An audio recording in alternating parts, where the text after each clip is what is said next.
very good afternoon, ladies and gentlemen. I welcome you all to this event organized by AMA Herbal Group of Companies. So before we come to the main objective of the event, let me present to you a foreword regarding the company जिसने ये पूरा event put together किया है. So a little foreword on AMA Herbal. AMA Herbal Laboratories Private Limited was established in 1996 with innovation and sustainability as its key pillars. The world had only begun talking about the problems that chemicals cause when AMA Herbal put before them a solution. उस time पे AMA Herbal was credited with discovering the world's first 100% natural dye in textile. We have always been the pioneers in the industries that we go to, and we strive to continue doing the same. AMA Herbal Laboratories, जिसका मैंने आपको बताया, which was incepted in 1996. It has now grown and evolved into AMA Herbal Group of Companies, which is a diversified conglomerate with interests across different fields. Pesticides और insecticides हमारे food में, हमारे agriculture में 1960 से यूज होते आ रहे हैं, अब 50-55 years होने को आ रहे हैं, and they have still been consistently used, and use के अलावा इनका यूज बढ़ा भी है over time. The food that we eat, ladies and gentlemen, is no longer pure. It is contaminated. It is contaminated with these insecticides and pesticides that are used at the time of cultivation. So इस सब को मद्देनजर रखते हुए, we once again stand in front of you to present to you a brand that the world needs, a brand whose products find an ever-increasing importance in today's world, a brand that promises to protect you all from all the harmful chemicals that there are. Ladies and gentlemen, I present to you Humeri, the world's first complete range of specialized surface disinfectants for uncooked food.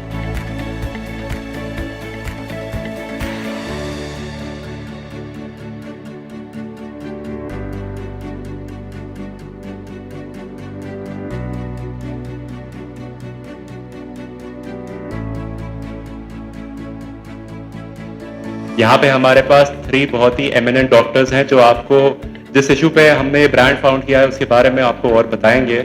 So one by one, I would like to welcome our very distinguished panelists. First up, we have Dr. Abbas Ali Mehdi. Dr. Mehdi currently serves as the head of Department of Biochemistry at King George Medical University, KGMU, Lucknow. He is the former Vice Chancellor of ERA University, Lucknow. So now the next panelist that we have today is Dr. Sumit Rungta.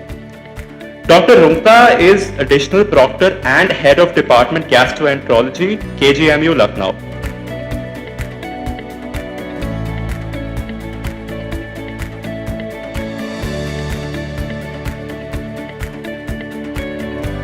Okay, so next up we have Dr. Sujata Deo. Dr. Deo is one of the esteemed professors in the Department of Obstetrics and Gynecology at KGMU. She is an internationally recognized academician and medical practitioner, having published more than 100 national and international research papers. Okay, so last but definitely not least, we have Mr. Yawer Ali Shah.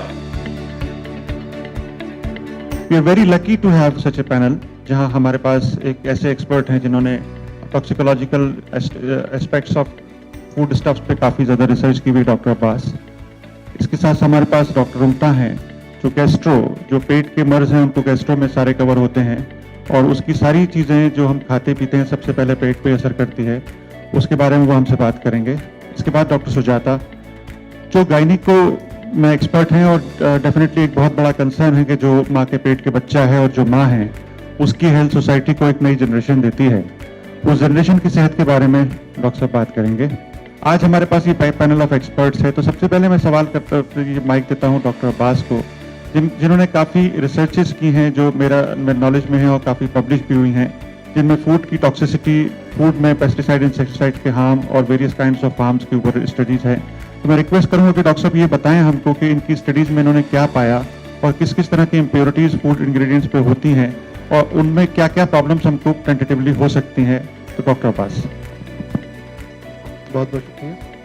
देखिए, ज़िंदगी के जीने के लिए बहुत सारी चीज़ों की ज़रूरत होती है और खाना एक इम्पॉर्टेंट इंग्रेडिएंट है, और जिस हिसाब से पॉपुलेशन है उस हिसाब से इसकी प्रोडक्टिविटी बढ़ाने की ज़रूरत होती है. उसके लिए अनफॉर्चुनेटली क्या होता है कि जाहिर सी बात है कि जब आप फसल उगाइए या फल पैदा कीजिए या सब्जियां उगाइए, तो उसमें बहुत सारी चीज़ें हैं जो साथ में आती हैं। उसमें से पेस्ट्स हैं, इंसेक्ट्स हैं, बहुत सारे इसमें फ़ायदेमंद भी चीज़ें होती हैं। जैसे अगर आप चाय पीते हैं तो उसमें बहुत सारे फाइटोकेमिकल्स होते हैं जो एज एंटीऑक्सीडेंट काम करते हैं, सपोर्ट करते हैं हमारे सिस्टम को, बॉडी को। इसी तरह से फ्रूट्स में, वेजिटेबल्स में बहुत सारे फाइटोकेमिकल्स होते हैं, वो भी जीनोबायोटिक्स होते हैं। वो कार्बोहाइड्रेट्स, प्रोटीन्स या लिपिड्स नहीं होते हैं, या विटामिन उसमें इतने नहीं होते, मिनरल्स नहीं होते, उसके अलावा चीज़ें होती हैं। बट बहुत सारी चीज़ें हैं जो नुकसानदेह होती हैं। उसमें से एक जो है जिसके ऊपर हमने तहकीक की, और पिछले लगभग 10-15 साल से हमें ये होता था कि भाई जो हम लोग खाना खा रहे हैं उसमें साथ में पेस्टिसाइड्स, हर्बिसाइड्स, इंसेक्टिसाइड्स ये सब ले रहे हैं, तो इनका क्या असर पड़ता है, गलत असर पड़ता है जिस्म के ऊपर। अच्छा, अगर हमारा खान पीन सही नहीं है, हमारे पास एंटीऑक्सीडेंट्स नहीं है, या ये जो केमिकल्स हैं बहुत ज़्यादा क्वांटिटी में है, तब वो डैमेज करना, टिश्यूज को डैमेज करना शुरू कर देते हैं। तो उसकी वजह से अगर उसने लिवर को डैमेज किया तो लिवर डिसफंक्शनिंग हो जाएगी, पैंक्रियास को उसने डैमेज किया तो डायबिटीज, जैसे देख रहे हैं कि आजकल बिल्कुल पेंडेमिक की तरह है डायबिटीज के, हर दूसरे आदमी को डायबिटीज है। कॉज क्या है, रीजन क्या है, नहीं मालूम। अच्छा ये लगा कि भाई ये तो मालूम था कि ये सब केमिकल्स हार्मफुल हैं हमारे लिए, मगर उससे बचा कैसे। दूसरा सवाल यही होता है, हर एक को ये सवाल करता है कि उससे बचा कैसे जाए, उसे रोका कैसे जाए, उसकी रोकथाम कैसे की जाए। तो अब रोकथाम के लिए जो चीजें हैं, आप लोगों ने जैसे जो प्रोडक्ट बनाया है, तो इस सब चीजों की जरूरत है कि क्योंकि जितना ज्यादा ये सब चीजें बढ़ रही हैं तो प्रिवेंटिव एस्पेक्ट्स भी जो हैं, अब आज फ्यूचर के बारे में जो कहते हैं कि प्रिसिशन मेडिसिन होना चाहिए या पर्सनलाइज मेडिसिन होना चाहिए, उन सबको ध्यान में रखते हुए एक जनरल पब्लिक के ऊपर, प्रिवेंटिव एस्पेक्ट्स के ऊपर अगर देखना है हमें, तो ये ख्याल करने की जरूरत है कि ये जो केमिकल्स हैं ये तो एक रियलिटी है जिसको एक्सेप्ट करना पड़ेगा। अगर प्रोडक्टिविटी बढ़ाना है तो इन सबका यूज होता रहेगा गवर्नमेंट्स के साथ में, और जो एग्रीकल्चर साइंटिस्ट हैं या एग्रीकल्चरिस्ट हैं उनके साथ में भी प्रॉब्लम है कि उनको यूज करना पड़ेगा। बट वो आएंगे भी, एक्सपोजर भी होगा, तो उससे बचा कैसे जाए। तो I think that's a step in right direction कि ये जो हमने किया है कि भाई कम से कम उसको मिनिमाइज किया जा सके। हम लोग यही कहते थे अभी तक कि रनिंग वाटर में अगर आप देर तक उसको धो लीजिए तो काफ़ी हद तक 70 to 80% पेस्टिसाइड निकल जाते हैं, मगर फिर भी उसकी क्वांटिटी रह जाती है, और वो थोड़ी सी क्वांटिटी में भी होगा और ज़्यादा दिन तक परसिस्ट करेगा तो नुकसान पहुंचाएगा हमारे हर सिस्टम पे, हर बॉडी के सिस्टम पे, चाहे वो कार्डियोवैस्कुलर सिस्टम हो, चाहे नर्वस सिस्टम हो, चाहे रीनल सिस्टम हो, इन सबको डैमेज करता है। तो आई थिंक ये एक स्टेप इन राइट डायरेक्शन है, और उसमें पब्लिक को अवेयरनेस की जरूरत है कि भाई इससे कैसे बचा जाए। Thank you so much, Dr. Abbas. That was very much enlightening and knowledgeable. Now we have Dr. Rungta with us. ये गैस्ट्रो में एक्सपर्ट हैं, और जाहिर है जैसे लिवर के बारे में डॉक्टर साहब ने बताया कि लिवर सिरोसिस और लिवर की और भी जो दूसरी डिजीजेज हैं जिससे कि हमारा एपेटाइट भी कंट्रोल होता है, और बॉडी में बहुत सारे required enzymes and required minerals वहाँ से प्रोड्यूस होते हैं। तो लिवर डैमेज एंड इसके साथ साथ पूरे डाइजेशन सिस्टम का जो डैमेज है वो गैस्ट्रो में है। तो मैं रिक्वेस्ट करूंगा डॉक्टर रुंगटा से कि इस पे थोड़ा सा हाईलाइट करें कि जो फूड इंग्रेडिएंट्स हम लोग खाते हैं इसकी इम्प्योरिटीज किस तरह से गैस्ट्रो सिस्टम को खराब कर सकती हैं और वो सेहत को कैसे नुकसान पहुंचा सकती हैं। जब इंडिपेंडेंस मिली हमारी कंट्री को तो क्रॉप का प्रोडक्शन बहुत कम था। धीरे धीरे पेस्टिसाइड का यूज करके हमने क्रॉप के प्रोडक्शन को तो बहुत बढ़ा लिया, लेकिन एक कहावत है ना, if little is good lot will be better. ऐसी थिंकिंग हमारे यहाँ फार्मर्स की रहती है, और फार्मर्स को पता भी नहीं होता कितना पेस्टिसाइड और क्या यूज करना है। तो जो हम पेस्टिसाइड बेसिकली ये केमिकल्स होते हैं, केमिकल्स को डाल के क्रॉप का प्रोडक्शन बढ़ाया, उसकी प्रोडक्टिविटी बढ़ा करके हम लोग को मार्केट में मिलता है। अब जैसा अब्बास सर ने बताया, कोई भी हम फ्रूट या वेजिटेबल कुछ भी प्रोडक्ट लेते हैं, खाते हैं, तो क्या होता है उसका वो जो फॉरेन प्रोडक्ट है उसका मेटाबॉलिज्म जीनोबायोटिक्स के थ्रू लीवर में फर्स्ट होता है। जहां तक कि जीआई सिस्टम की बात है, जीआई सिस्टम में जो ये सब्सटेंस है starting from the mouth to intestine, सब जगह ये अपने इफेक्ट को डालते हैं। बेसिकली हम छोटे से उसमें समझाना चाहेंगे, इसमें 2 स्टेप होते हैं। पहला स्टेप होता है कि लीवर की सेल्स में फैट डिपॉजिट होता है, तो 5% से ज्यादा सेल्स में फैट डिपॉजिट हो जाता है तो इसको कहते हैं फैटी लीवर। और फैटी लीवर पे दूसरा अटैक जब पड़ता है उसको सेकंड हिट कहते हैं, वो होता है तो उससे क्या होता है कि लीवर में ऑक्सीडेटिव स्ट्रेस हो जाता है।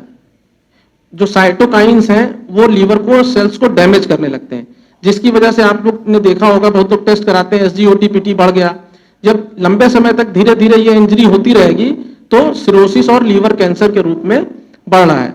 और जहां तक की बात है प्रिवेंशन की, तो प्रिवेंशन के लिए हमको जुडिशियस यूज करना चाहिए पेस्टिसाइड्स का, और उसको खत्म करने के लिए जो प्रोडक्ट आए हैं ये सब प्रोडक्ट्स भी एक स्टेप फॉरवर्ड है कि हम आगे चल के इनका उपयोग करके उन सब चीजों से बचा सके। Thank you so much sir. Liver एक बहुत इंपॉर्टेंट ऑर्गन है और लिवर में कैसे ये डिपॉजिट होकर लिवर फंक्शनिंग को इफेक्ट करता है इसके बारे में जानकारी देने के लिए बहुत बहुत शुक्रिया। Now I request doctor Sujata, she is expert in gynae. माँ के पेट का बच्चा और उसकी पैदाइश और बच्चे का सलामत रहना, सेहतमंद रहना, प्रॉपर वेट के साथ पैदा होना और उसके बाद एक अच्छी जिंदगी जीना, ये एक मकसद होता है किसी भी माँ का और माँ बाप का। इसमें एक पीरियड लैक्टिक पीरियड भी होता है जबकि माँ बच्चे को दूध पिलाती है, तो उस वक्त भी अगर वो कुछ खराब खाना खा रही है तो उसकी सेहत पे नुकसान पहुंच सकता है। तो मैं डॉक्टर साहब से रिक्वेस्ट करूंगा कि इसके ऊपर थोड़ा सा हाईलाइट करें कि हाउ इट हैपेंस एंड किस किस तरह के नुकसानात माँ को और बच्चे को पहुंच सकते हैं during the period of pregnancy and in the lactic period. जैसे अब्बास सर और डॉक्टर रुंटा ने आप लोग को जो पेस्टिसाइड के बारे में बताया, तो जो मेरा कंसर्न है बेसिकली माँ और बच्चे के लिए होता है, बिकॉज आई एम गायनेकोलॉजिस्ट। तो सबसे जो इम्पोर्टेंट चीज है कि जो जैसे सभी पॉपुलेशन सब खाती है, इसके साथ साथ जो सराउंडिंग्स में, क्योंकि जो वुमेन वर्कर्स होती हैं जो खेतों में काम करती हैं, तो जो सराउंडिंग में होता है उसके थ्रू, क्या स्किन के थ्रू भी वो एब्जॉर्ब होता है, तो ये एक तरीके से इकट्ठा होता हुआ चला जाता है। अब जो प्रेग्नेंट लेडीज हैं और कैसे ये अफेक्ट करता है, क्योंकि जैसे कि सर ने बताया कि एंटीऑक्सीडेंट एक्टिव जो कैपेसिटी होती है बॉडी की वो कम हो जाती है, इसके कारण जो केमिकल्स अफेक्ट करते हैं सेल डैमेज करते हैं।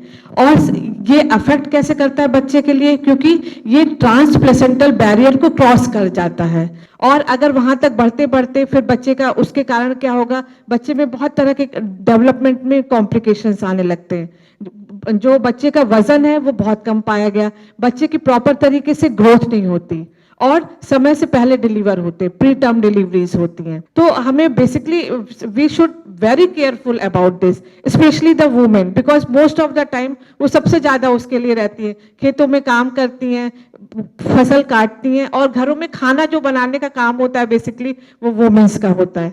तो it is very very important कि हम हमेशा उनको वैसे भी बताते हैं, और साथ में ये भी कि जो प्रोडक्ट्स हैं दैट की बेसिकली इम्यूनिटी, आजकल आप सबको पता है कि ऑर्गेनिक मतलब जो प्रोडक्ट है उनकी बहुत ज़्यादा वो वैल्यूएबल हो गए हैं, उनकी कॉस्ट ज़्यादा है उनका, ये इसीलिए कि वो पेस्टिसाइड उसमें यूज़ नहीं किया जाता, ऐसा कहा जाता है।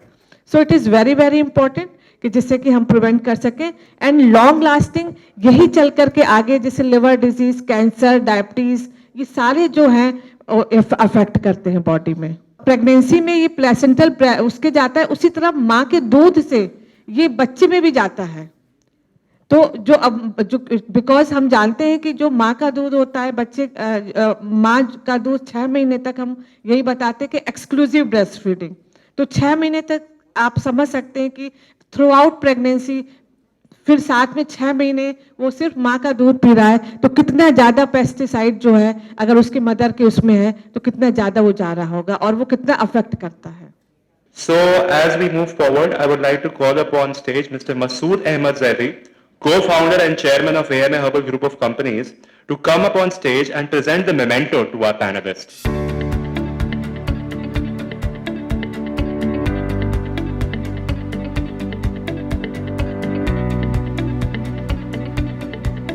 I hope आपको आज का presentation और product presentation सब पसंद आया है, and it does feel like an honor for me to be a part of such a company. And I would like to start off by thanking our eminent panelists, Dr. Mehdi, Dr. Runta, Dr. Sujata. Thank you so much for being here. आपने अपने busy schedule से अपना time निकाला and graced us with your presence. Thank you so much. I would also like to thank Mr. Masood Ahmad Zaidi, Chairman, co-founder of AMA Herbal Laboratories, and also our incomparable CEO, Mr. Yawar Ali Shah. Thank you so much. Mr. Sharaf Zaidi, thank you so much for being here. And of course, Mrs. Shabana Shah and Mrs. Jabin Masood for facilitating and welcoming our guests. Dr. Aliza Zaidi as well, thank you for being here. And of course, how can I forget our members of press who were here since the morning. Thank you so much for helping us putting this event on the map. I'm sure वो map पे होगा. And of course, thank you so much to Kavele Communications. Because of you, we were able to put this event together actually. So to the whole team, thank you so much.